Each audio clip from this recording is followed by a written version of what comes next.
श्री कृष्ण, राधे राधे। प्यारे भक्तगणों, आज आप सभी श्रवण करेंगे कि दशा माता जी की दूसरी कथा। दशा माता माँ पार्वती का ही एक रूप है।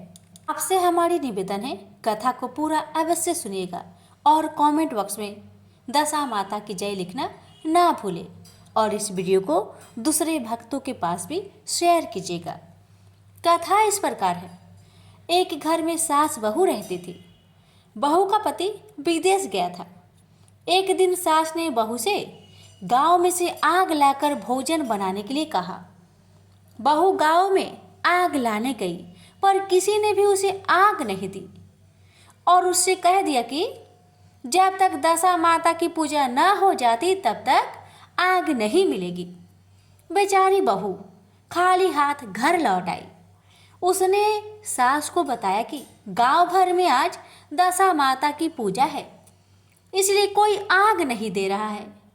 शाम हो जाने पर सास आग लेने गांव गई तो स्त्रियों ने उसे आराम से बैठाया और कहा कि सुबह तुम्हारी बहू आग लेने आई थी, परंतु हमारे यहाँ पूजा नहीं हुई थी, इसलिए आग नहीं दे सके। सास आग लेकर अपने घर पहुंची ही थी कि एक आदमी बछड़ा लिए आया और उसके पीछे ब्याही कलोड़ी गाय थी। स्त्री ने उससे पूछा कि यह गाय क्या पहली थी ब्याही है? आदमी ने उत्तर दिया हाँ। उसने फिर पूछा कि बछड़ा है या बछिया? उसने जवाब दिया कि बछड़ा है। सास ने घर जाकर बहू से कहा आओ हम दोनों ही दशा माता के गंडे ले और व्रत करें। दोनों सास बहू ने गंडे लिए। सवेरे व्रत आरंभ किया। 9 व्रत पूरे हो जाने पर 10वें दिन गंडे की पूजा की। सास बहू दोनों ने मिलकर गोल गोल 10 अर्थात कुल 20 फेरे बनाए। 21वां एक बड़ा फेरा गाय को दिया। पूजन समाप्त होने पर सास बहू दोनों पारण करने बैठी। उसी समय बुढ़िया के बेटे ने विदेश से आकर दरवाजे पर आवाज लगाई। आवाज सुनकर माँ ने मन में सोचा कि क्या हर्ज है, उसे जरा देर ठहरने दो, मैं पलायन करने के बाद किवाड़ खोलूंगी। हर बहू ने आवाज सुनी तो उसे ठहरने का साहस नहीं हुआ। अपनी थाली का अन्न इधर उधर करके झट पानी पीकर उठ खड़ी हुई। उसने जाकर किवाड़ खोले। पति ने उससे पूछा कि अम्मा कहाँ है? बहू ने उत्तर दिया कि वह तो अभी पारण कर रही है। तब पति बोला मैं तेरे हाथ का जल नहीं पीऊंगा, क्योंकि मैं 12 बरस में घर आया हूँ। इतने दिनों तक न जाने तू किस प्रकार रही होगी। अम्मा आएगी, वह जल लाएगी, तभी जल पीऊंगा। यह सुनकर स्त्री चुपचाप बैठ गई। इतने में उसकी अम्मा पारण कर अपनी थाली धोकर पी चुकी। तब वह लड़के के पास गई। लड़के ने सादर उसके पैर छुए। अम्मा उसे आशीर्वाद देकर भीतर घर में ले गई। माता ने थाली परोस कर रखी। बेटा भोजन करने लगा। उसने हाथ में पहला ग्रास लिया ही था कि फेरों के वे टुकड़े जो बहू ने अपनी थाली में फेंक दिए थे अपने आप उछलकर उसके सामने आने लगे। बेटे ने माँ से पूछा यह सब क्या हो रहा है माँ? माँ बोली मैं क्या जानूं, बहू जाने। यह सुनकर बेटा आग बबूला होकर बोला ऐसी बहू मेरे किस काम की जिसके चरित्र की तू साक्षी नहीं है? उसको मैं घर में नहीं रख सकता। इसे अभी घर से निकालो।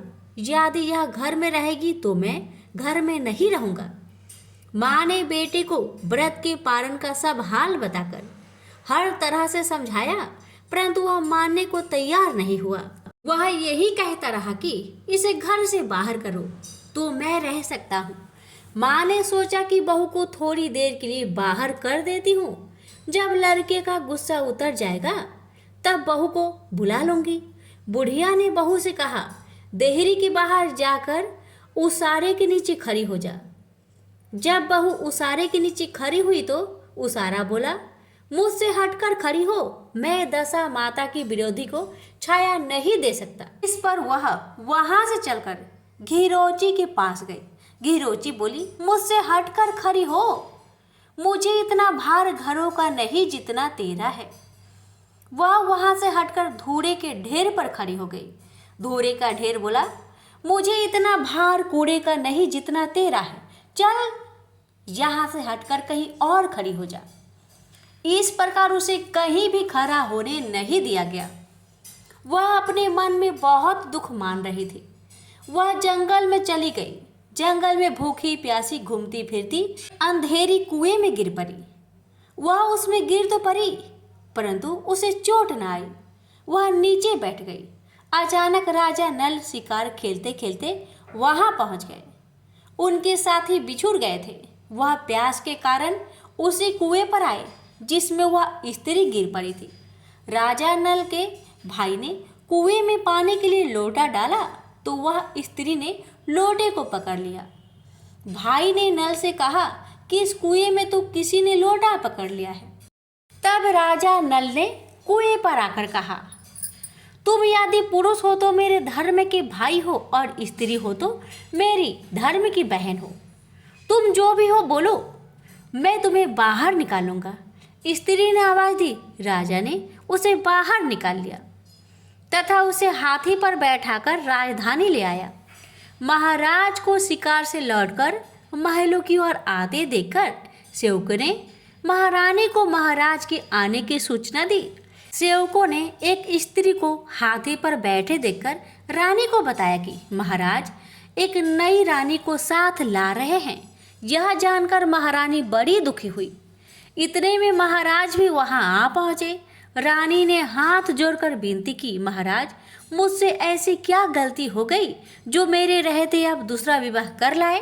राजा नल ने हंसकर उत्तर दिया, वह तुम्हारी सौत नहीं ननद है, मेरी धर्म बहन है। तुम्हें उसके साथ अपनी सगी ननद की तरह बर्ताव करना चाहिए। यह सुनते ही महारानी का मुख प्रसन्नता से कमल की भांति खिल उठा। वह बोली, अब तक मैं ननद का सुख नहीं जानती थी। अच्छा हुआ जो मुझे भाग्य से ननद भी मिल गई। राजा ने उसका नाम मुंह बोली बहन रखा और उसके लिए अलग से महल बनवाया। उसके दिन अब सुख पूर्वक बीतने लगे। एक दिन राजा की घोड़ी ब्याही तो राजमहल की स्त्रियां बधाई गीत गाने लगी। मुंह बोली बहन ने अपनी दासियों से कहा, बाहर जाकर पता करो कि किस बात की बधाई बन रही है।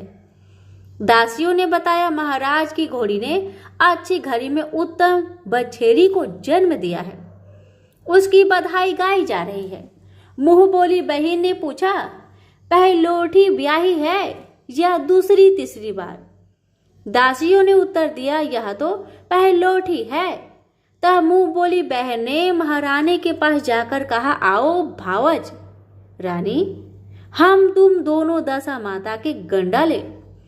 रानी ने पूछा, गंडा क्या चीज है, मुझे समझाओ। वह बोली, दशा माता के व्रत का यह नियम है कि पहले पहले जब गाय का घोड़ी या स्त्री का प्रसव सुने तब गंडा लेकर व्रत आरंभ करते हैं।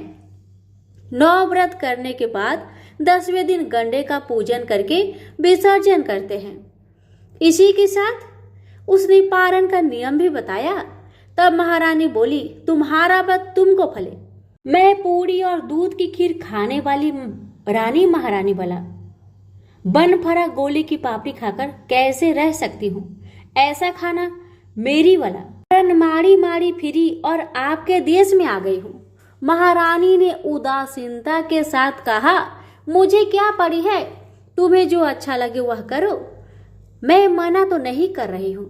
मुंह बोली बहन ने श्रद्धा पूर्वक गंडा लिया। 9 दिन तक व्रत किए। 10वें दिन विधि पूर्वक पूजन किया, गोला फरा बनाए और संध्या को पारण करने बैठी। उसी समय उसके पति को अनायास कुछ प्रेरणा सी हुई। वह अपनी माता से आज्ञा लेकर अपनी पत्नी को ढूंढने चल दिया। घूमता फिरता वह राजा नल की राजधानी में पहुंच गया और अपनी पत्नी का पता लगाने लगा। उसने एक कुएं पर कुछ औरतों को बातें करते देखा। कह रही थी, राजा की मुंह बोली बहन बहुत ही सुंदर स्त्री है, आजकल उसी का किया हुआ सब कुछ ऐसा होता है। दूसरी स्त्री बोली, वह सुंदर होने के साथ साथ धर्मात्मा भी है, जब से आई है तभी से उसने सदा व्रत खोल रखा है, उसके दरवाजे से कोई भी व्यक्ति खाली हाथ नहीं लौटता। तीसरी स्त्री बोली, वह जैसी धर्मात्मा है वैसी सदाचारिणी भी है। चौथी स्त्री बोली, वह सदाचारिणी और सर्वप्रिय भी है, सारी प्रजा उससे खुश है। पांचवी स्त्री बोली, यह तो सब है, परंतु अब तक यह पता नहीं चला कि वह कौन है और कहाँ की रहने वाली है। उन औरतों की बातें सुनकर वह साधु की भेष में राजा नल की मुंह बोली बहन के महल के द्वार पर जा पहुंचा। वहां उसने भिक्षा हेतु आवाज लगाई तो द्वारपाल उसे भिक्षा देने लगा। उसने द्वारपालों के हाथों से भिक्षा लेने से मना कर दिया और बोला, भिक्षा देने वाली स्वामिनी के हाथ से ही भिक्षा ग्रहण करूंगा, नहीं तो मैं अपने रास्ते चला। तब द्वारपाल ने उससे कहा, इस समय वह दशा माता का व्रत करके पारण कर रही है, पारण समाप्त होने के बाद ही वह तुझको भिक्षा दे सकती है, तब तक तुम प्रतीक्षा करो। वह चुपचाप बैठकर प्रतीक्षा करने लगा। पारण कर लेने के बाद वह मुट्ठी भर मोती लेकर आई, परंतु अपने सामने पति को पल्ला फैलाए देखकर वह मुस्कुराती हुई लौट गई। दोनों ने एक दूसरे को पहचान लिया था। महारानी ने मुंह बोली ननद को मुस्कुराते देखकर कहा, जब से तुम आई हो आज तक मैंने तुमको मुस्कुराते हुए नहीं देखा। आज इस साधु को देखकर हंसने का क्या कारण है? मुंह बोली बहन ने उत्तर दिया, वह साधु हमारे घर का है। रानी ने पूछा, तब वह ऐसे क्यों आया है? उसने कहा, वह अभी मेरा पता लगाने आया है। महारानी ने राजा नल से कहा, तुम्हारी मुंह बोली बहन के घर के लोग आए हैं। राजा ने कहा, उनसे कह दो कि अभी यहाँ से घर जाकर वहां से हमारी हैसियत से आए, तब मैं बहन की विदाई करूंगा। राजा नल की मुंह बोली बहन का पति घर जाकर अपनी माँ से बोला, तुम्हारी बहू राजा नल के यहाँ उसकी बहन बनकर रह रही है। वह रोज सदा व्रत करती है और नियम धर से दिन बिताती है। तब उसकी माता ने उसे आज्ञा दी कि बहू को ले आओ। वह डोली पीनस बाजे गाजे कहार आदि के साथ यथाचित सच धन कर राजा नल की राजधानी को चल दिया। राजा ने उसका यथोचित आदर सत्कार किया और कुछ दिन मेहमानी में रखकर विधि पूर्वक बहन की विदाई की। वह महल से बाहर निकल चलने लगी तो महल भी उसके पीछे पीछे चलने लगा। तब महारानी बोली, ननद जी तुम चली और मेरा महल भी ले चली, जरा पीछे मुड़कर तो देखती जाओ। जैसे ही उसने मुड़कर पीछे की ओर देखा तो राजा का संपूर्ण राजसी वैभव अचानक लुप्त हो गया। राजा की मुंह बोली बहन तो अपने पति के साथ आनंद से रहने लगी, परंतु राजा नल व रानी का यह हाल हो गया कि वे दोनों कमरी कथरी ओढ़े फिरने लगे। उनके भोजनालय में पत्ते खरखराने लगे। राजा नल रानी से बोले, अब हमें यहाँ से कहीं दूसरी जगह चले जाना चाहिए। रानी पतिव्रता स्त्री थी, उसने राजा की आज्ञा मान ली। चलते चलते वे एक गांव के पास पहुंचे। वहां पर बैरी के पेड़ पर बैर लगे हुए थे। राजा रानी दोनों भूखे थे। उन्होंने बैरों को उठाया तो बैर लोहे के हो गए। इस प्रकार राजा रानी जिस वस्तु को भी हाथ लगाते वह कंकर पत्थर में बदल जाती थी। इतने पर भी राजा रानी आगे बढ़ते गए। रास्ते में उन्हें एक व्यापारी मिला। व्यापारी ने राजा रानी को पहचान लिया। उसने राजा रानी के भोजन के लिए सेर भर आटा दिया। वे आटा लेकर एक नदी किनारे गए। महारानी भोजन बनाने लगी और राजा नल स्नान करने चले गए। उस नदी में मछुआरे मछलियां पकड़ रहे थे। मछुआरों ने राजा को 4 मछलियां दी। रानी ने मछलियां भूनकर रोटियां बना ली। राजा नल भोजन करने बैठे तो रोटियां ईंट में परिवर्तित हो गई और मछलियां उछलकर नदी में चली गई। यहाँ से चलकर राजा रानी अपनी मुंह बोली बहन के यहाँ गए। बहन को जब पता चला कि भाई भौजाई आए हैं तो उसने पूछा, कैसे आए हैं? रानी ने कहा कि लटके चिथरा भूखे कुकरा ऐसे आए। और कैसे आते? यह सुनकर उसे बड़ा लज्जा आई। उसने रानी राजा को एक कुम्हार के यहाँ ठहरा दिया। शाम को थाल सजाकर बहन स्वयं भौजाई से मिलने कुम्हार के घर गई। उसने भौजाई के सामने थाल रखा तो भौजाई ने कहा कि इस थाल में जो कुछ भी है उसे कुम्हार के चक्के के नीचे रख दो और चली जाओ। ननद थाल का सामान चक्के के नीचे रखकर चली गई। थोड़ी देर में राजा ने आकर रानी से पूछा, कहो बहन, आई थी? क्या लाई थी? रानी ने कहा, आई तो थी, पर जो कुछ लाई थी मैंने इसे चक्के के नीचे रखवा दिया है। राजा ने वहां देखा तो वहां कंकर पत्थरों के सिवा कुछ भी नहीं था। राजा को समझते देर न लगी कि ये सब कुदशा के कारण हो रहा है। भला वह मेरे लिए कंकर पत्थर क्यों लाएगी? अब राजा रानी वहां से चलकर अपने मित्र के घर गए। मित्र को लोगों से पता चला तो उसने उससे पूछा, कैसे आना हुआ? उन्होंने उत्तर दिया, कमरी ओढ़े, कथरी बिछाए, मांग मांग कर खाए, ऐसे आए और कैसे आए? मित्र ने दुखी होकर कहा, कोई हानि नहीं, जैसे आए वैसे अच्छे आए। मित्र है, उन्हें महलों में ले आओ। मित्र ने उन दोनों का स्वागत किया, स्वादिष्ट भोजन करवाया, एक कमरे में उनके लिए पलंग बिछवा दिए। उस कमरे में खूंटी पर 9 लखा हार टंगा था और पलंग की पाटी पर बुजेरिया खड़ा रखा था। आधी रात के समय राजा तो सो गए, परंतु रानी जाग रही थी। रानी ने देखा कि हार वाली खूंटी के पास दीवार में एक मोर का चित्र बना है। मोर धीरे धीरे हार को निगल रहा है। रानी ने राजा को जगाकर वह दृश्य दिखाया। राजा ने सोचा, यहाँ से चुपचाप भाग चलना चाहिए, नहीं तो सवेरे चोरी का कलंक लगेगा। तब मित्र को क्या मुख दिखाएंगे। बेचारे राजा रानी रात में ही उठकर जंगल की तरफ चल गए। दोनों चलते चलते एक दूसरे राजा की राजधानी में पहुंचे। वहां अतिथि और भिक्षुकों को सदाव्रत दिया जाता था। ये दोनों भी सदाव्रत लेने गए, परंतु उस समय सदाव्रत बंद हो चुका था। वहां के अधिकारियों ने कहा, यह लोग न जाने कहां से अभागे आए हैं कि इन्हें देने के लिए कुछ भी बचा नहीं, फिर भी इन्हें एक मुट्ठी चने दे दो। उन्होंने इस प्रकार से अनादर और कुवाच्य से दान लेना अस्वीकार कर दिया। वे दानाध्यक्ष की निंदा करते हुए बोले कि ऐसी कंजूसी है तो सदाव्रत देने का नाम ही क्यों करता है। दानाध्यक्ष बोला, यह तो बड़ा घमंडी भिक्षुक लगता है, भीख भी मांगता है और गाली भी देता है, इसको हवालत में डाल दो। इस प्रकार दोनों को एक कोठरी में बंद कर दिया गया। एक एक मुट्ठी चने दोनों को खाने के लिए मिलने लगे। जिस कोठरी में राजा रानी को बंद किया गया था उसी के पास आम रास्ता था। एक महत रानी राजा की घुड़सवार को साफ कर उसी रास्ते से निकला करती थी। एक दिन वह बहुत देर से निकली। रानी उससे पूछने लगी कि आज तुम्हें इतनी देर कैसे हो गई? वह बोली कि आज राजा की घोड़ी ब्याही थी, उसकी टहल में देर हो गई। रानी ने पूछा कि घोड़ी पहली बार ब्याही है या दूसरी तीसरी बार? महत रानी ने बताया, पहली बार। फिर रानी ने पूछा, बछेरा हुआ या बछेरी? महत रानी ने बताया कि बहुत अच्छा बछेरा हुआ है।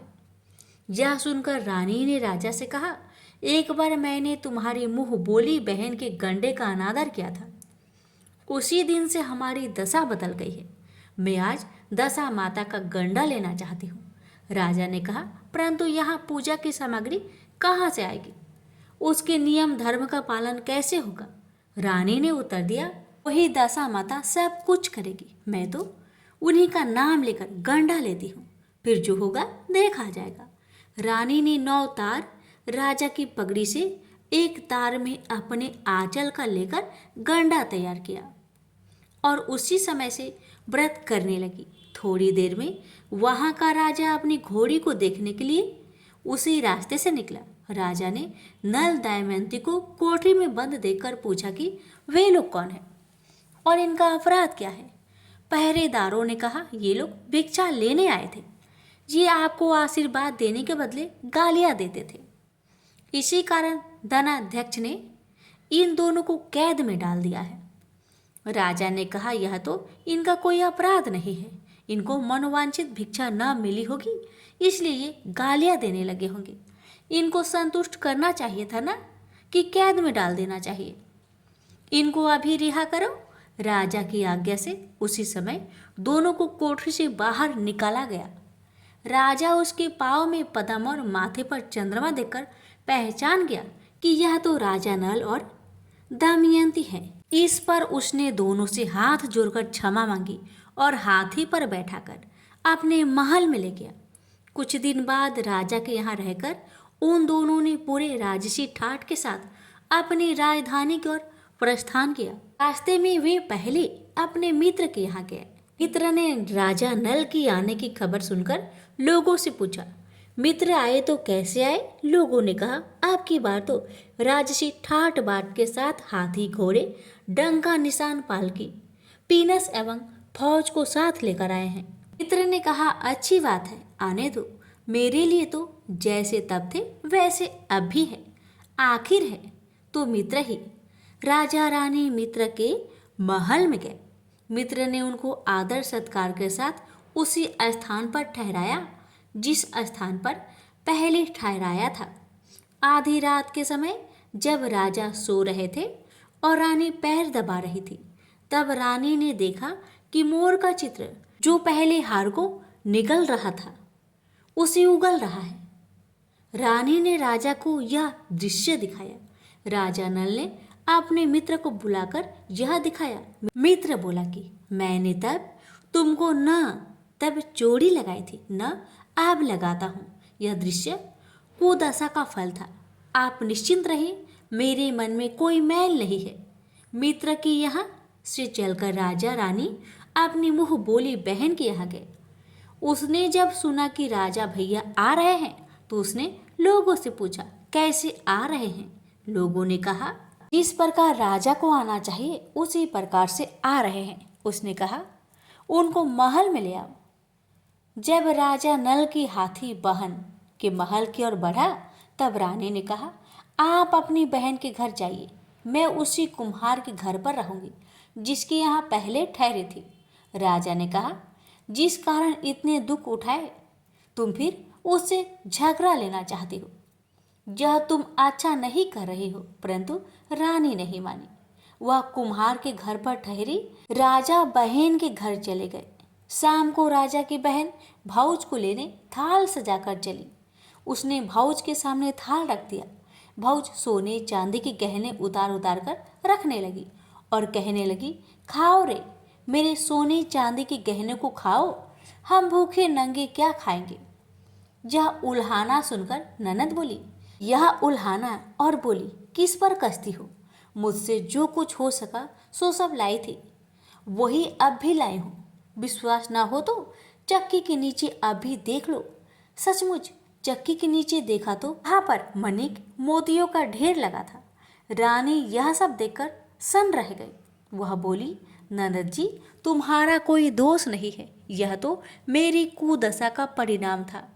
रानी ने ननद को लाया सब सामान तथा उनमें अपनी तरफ से कुछ और जवाहरात मिलाकर ननद को वापस कर दिया, परंतु पूजा का न्योता देना भूल गई।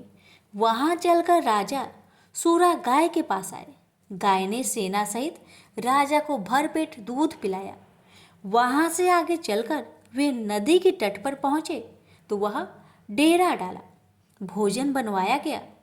जब राजा भोजन करने बैठे तो उसी समय नदी से उछलकर गिरी हुई भुनी भुनाई मछलियां अपने आप गिर पड़ी।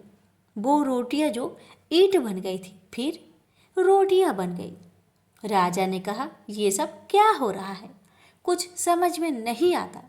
रानी ने बताया कि ये रोटियां और मछलियां वो ही हैं जो उस दिन हमें नसीब में नहीं मिली थी। यदि आपसे उस समय कहती कि तली हुई मछलियां जल में उछल कर गई और रोटियां ईंट बन गई तो आप कदापि भी इसे सच न मानते। इसी कारण मुझे बहाना बनाना पड़ा था।